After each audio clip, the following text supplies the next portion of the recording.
Hai pemirsa, semangat weekend dan tetap patuhi 3M. Memakai masker, mencuci tangan, dan menjaga jarak. Bersama kita melawan COVID-19. Stay safe, stay clean, and stay healthy.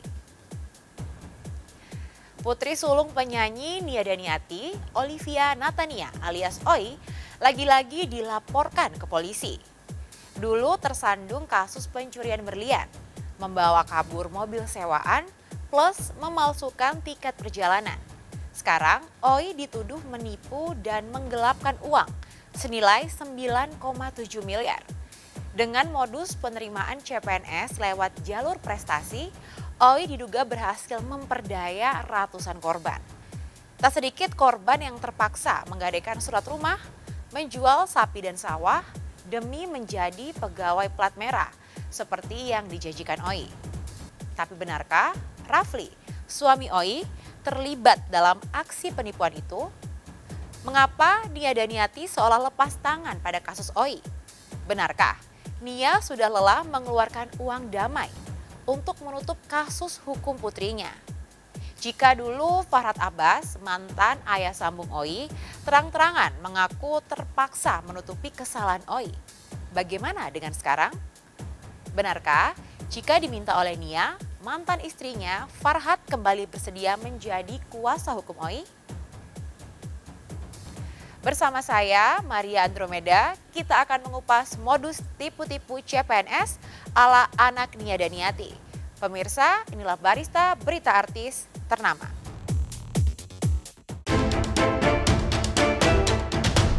Saya ditipu sama Oi karena dijanjikan katanya 1000% pasti masuk. Saya ada videonya. Dan yang ngomong 1000% itu diputar-balikan, padahal saya copy paste ibaratnya gitu. Jadi saya nggak pernah ketemu secara personal.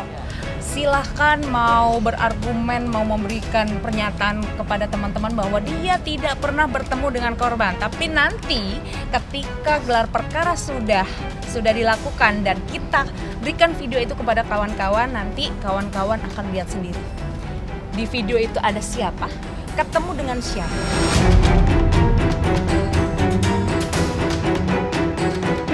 Putri sulung penyanyi senior Nia Daniati kembali menjadi sorotan publik. Olivia Natania alias Oi, anak pelantun lagu Gelas-Gelas Kaca itu, dilaporkan ke Polda Metro Jaya oleh guru SMA-nya Agustin atas dugaan penipuan bermodus penerimaan CPNS senilai 9,7 miliar. Pihak Agustin yang mengaku membela para korban menuding Oi bekerja sama dengan suaminya sendiri, Rafli M. Tilaar. Status Rafli sebagai PNS di sebuah instansi pemerintah dan status Oi sebagai anak selebriti seolah menjadi jaminan bahwa penerimaan CPNS lewat jalur prestasi seperti yang dijanjikan Oi bukan modus tipu-tipu. Tapi benarkah Oi menjanjikan SK PNS kepada 225 korban seperti yang diungkapkan Agustin? Seperti inilah kronologi versi Oi sebagai terlapor dan Agustin sebagai pelapor. Terus terang, saya shock. Ya dalam artian psikis saya terganggu. Saya mau minta pertanggung jawab Oi-nya, susah dihubungin. Dari Juni, Juli, Agustus saya berupaya untuk secara kekeluargaan. Ketemu dengan Oi, ketemu dengan mamanya, bahkan pernah ketemu dengan Oi pada saat itu, bahwa dia sampai sudah bikin perjanjian bahwa minta waktu seminggu menyelesaikan. Tapi kenyataannya nol besar, tidak ada. Ibu Titin mengatakan bahwa dia merasa ditipu oleh Oi. Nah, ini yang saya tanyakan, Ibu Titin ini sebenarnya saya tanya sama Oi, Ibu Titin benar nggak dia sebagai yang dirugikan? Tidak benar. Perlu saya luruskan di sini, adapun saya menyelenggarakan les untuk masuk CPNS. Les ya, kita bicaranya bisa dicek nanti tempatnya ada, pengajarnya pun ada, dan memang saya terima uang dari situ senilai 25 juta Per orang. Mestinya kan dia ngakuin sajalah ya bahwa para korban itu diajak menjadi CPNS yang berdalih bahwa dia punya kursus CPNS. Kursus PNS itu tidak ada sama sekali. Pelatihan juga tidak ada sama sekali. Nah, gini itu ya. palsu, Nah, itu bohong. Saya sedikit buka di sini. Rafli tidak tahu menau. sampai masalah ini mencuat dia baru tahu. Jadi gini, mungkin saya sedikit jelaskan secara kronologi ya, jadi tidak simpang siur ini. Saat itu saya memang statusnya masih pacaran dengan Rafli dan berniat untuk nikah kan saat itu. Ya namanya orang mau nikah, orang pacaran ya ATM di saya hal yang biasa, dan saya pemikirannya tidak akan berdampak seperti ini juga karena saya punya tempat les gitu loh. Nah, ternyata digunakan berulang kali yang Rafli tidak tahu menahu sama sekali. Makanya di sini ada pelaporan terhadap Rafli, itu pun saya bingung kenapa. Saya bisa buktikan bahwa Rafli saat itu pertama, saat saya pacaran dia masih pendidikan dan statusnya diasramakan. Kedua, ketika saya setelah menikah, hari ini saya menikah, besok Rafli berangkat untuk dinas. Jadi sama sekali dia clear, dia tidak tahu menahu. Nah, sama seperti mama saya tidak tahu menahu, apalagi anak saya. Ya, pernyataan Oi dan Agustin membuat publik dan netizen bingung siapa yang menjadi pelaku dan siapa yang menjadi korban. Terlebih, keduanya sama-sama menyertakan print out transaksi perbankan terkait biaya admin yang diduga sebagai gratifikasi atau uang suap untuk menjadi PNS. Hanya saja pihak Agustin terlihat lebih siap dalam membeberkan bukti-bukti dan fakta hukum. Mereka memperlihatkan bukti digital dan screenshot percakapan dengan Oi. Kubu Agustin menuding modus penipuan Oi cukup rapi dan sistematis karena menggunakan belangko resmi dengan lambang burung Garuda, layaknya dokumen negara. Tapi benarkah Oi juga menandatangani surat bermaterai yang berisi jaminan menjadi PNS di Pemprov DKI Jakarta? Pihak pertama Oi yang membuat perjanjian di atas materai 10.000. Kemudian saksinya dari keluarga adanya kakaknya Wayaya. Terus saksi yang kedua saya. Itu pada saat itu kita datang, saya juga bukan sendiri loh. Iya. Saya ada kurang lebih 10 orang teman-teman yang memang merasa dirugikan datang ke situ. Berarti memang ada tanda tangan Oi dan saksi ya, Bu? Iya. Ini seperti asli nih, ya. Ini luar biasa. Berarti ini memang sudah terstruktur rapi. Dia berani memalsukan badan kepegawaian negara.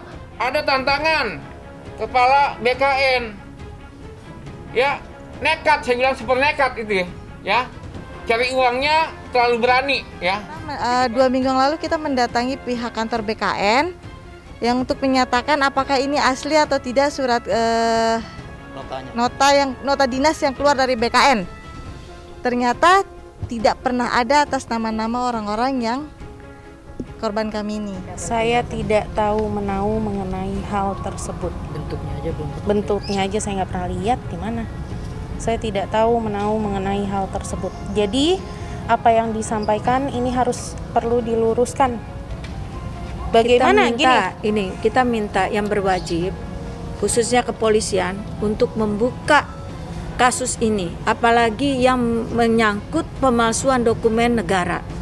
Itu harus dituntaskan, harus dibuka siapa pelakunya. Ya benar Oi ya.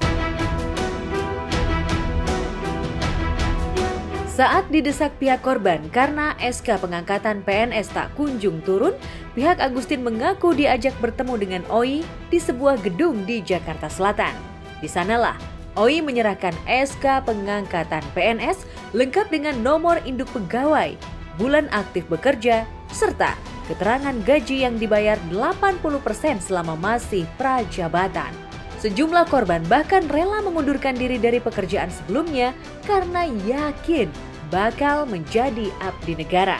Menurut Agustin dan Karno, tak sedikit korban yang menggelar selamatan sebagai ungkapan syukur atas keberhasilan mereka menjadi PNS. Betul, kami sudah syukuran.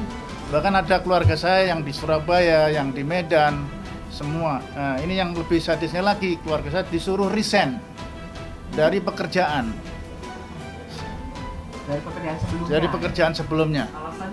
Alasannya sudah ada ketetapan SK, sebentar lagi masuk, jadi harus resign. Dan yang paling menyakiti hati saya, Oi melukai hati saya sebagai seorang gurunya yang sudah tulus ikhlas. Tapi apa balasannya? Saya cuma minta Oi, ayo nak, bertanggung jawab, selesaikan permasalahan ini semua. Oli dalam kerja itu sangat rapi. Pada saat menyerahkan SK, dia pilihlah tempat yang representatif. ya, yaitu Gedung Bidakara. Dia punya tim yang berpakaian batik waktu itu, tapi tanpa menggunakan name tag. Mengenai seremonial di Bidakara mungkin Oi bisa jelasin. Saya tidak tahu menau. Ya, saya tidak tahu menau. Kenapa? Saya tidak pernah ada di sana, saya tidak pernah datang ke sana, bisa dicek. Nih, tanggal 8 April 2021. Tadi BAP hari ini itu mengungkap beberapa hal yang belum kita sampaikan pada teman-teman. Yang pertama adalah munculnya video Anies Baswedan saat pelantikan CPNS bodong lah ya melalui pelantikan virtual itu. Ya, Oi mengaku tak tahu menau dengan pertemuan di gedung itu. Ia mengaku hanya membuka les lolos seleksi CPNS dan tidak pernah menjanjikan lolos jadi PNS kepada peserta didiknya. Ia juga membantah telah menyewa pria bernama Egi untuk menyerahkan SK pengangkatan CPNS lewat jalur prestasi. Ini adalah orang yang bernama Pak Budi, mengaku bernama Pak Budi, ya, yang memberikan surat pengantar kepada CPNS di Bekasi untuk melaporkan diri ke Dinas Pemadam Kebakaran. Ini bisa saya ada rekaman ini ya. Nama saya Eki. Saya diminta oleh Mbak Owi untuk menjadi orang bernama Budi yang bekerja di BKD. Saya tidak mengerti apa-apa akan hal ini dikarenakan hanya disuruh untuk melakukan hal ini dengan alasan tidak ada sangkut paut dengan penipuan. Oi, mengenai orang yang bernama Eki yang mengaku disuruh menjadi Budi. Oi. Iya. Siapa? Saya tidak tahu menau, Mbak. Jadi kalau misalkan ditanya yang lain-lain, saya akan ini aja, Mbak. Nanti kita minta kepada kepolisian untuk dihadirkan si Budi itu, si Eki itu.